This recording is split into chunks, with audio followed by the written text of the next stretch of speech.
Manzi akamwambia sikiza, najua kuna kitu nataka kuniambia, lakini kwanza enda usimame, uweze kusimama na miguu yako yote miwili.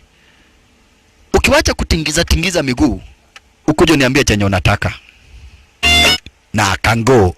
Venye tu aliambiaga Manzi, naye Manzi amemwambia vivyo hivyo. Mwanzo jamaa wetu ameshindwa kujitetea. Alala yaye. Jamaa wetu ameshindwa kujitetea. Lakini ukweli uliopo ni kwamba na kweti sasa pia yeye amemnoki ule Manzi. Favarai, unashindwa kusema.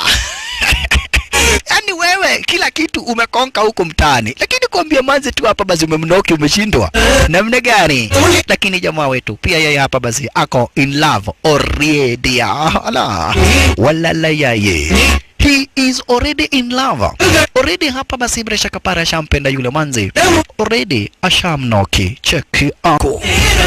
Jamaa wetu sasa ameshindwa kuficha. Venye Manzi alikuwa anamfuata, sasa vivyo hivyo ndivyo ambavyo na yeye anamfuata yule Manzi shasha. Mpaka ameanza kuwa na mpaka anatoa sexy teeth. Hayai, venye watu wanatoaga sexy eyes, yeye anatoa hapa basi sexy teeth and sexy derus. Imagine mtu akitoa sexy derus, jua venye amenoki Manzi.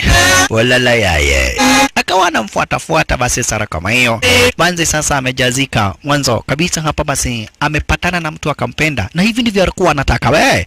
Ala, ikawa wanabonga na simu, wanachat mpaka wanaongezwa hapa basi madakika mpaka za midnight.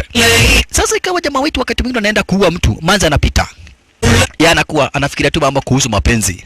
Mpaka vidiati jamaa aka notice Rajubai ako in love. Akienda kuua mtu anaona Manzi anajifanya beshte. No jamani, mani tonyuaga na weno. Huyu jamani beshte yangu yali kutoka tukiwa watoto wadogo. Tuwadhaka birikicho mno nake huyu. Tumecheza birikicho bantura na yeye. Mwanza kamwambia univutie waya, unidungishie kinangoza. Why? Sasa cheki venye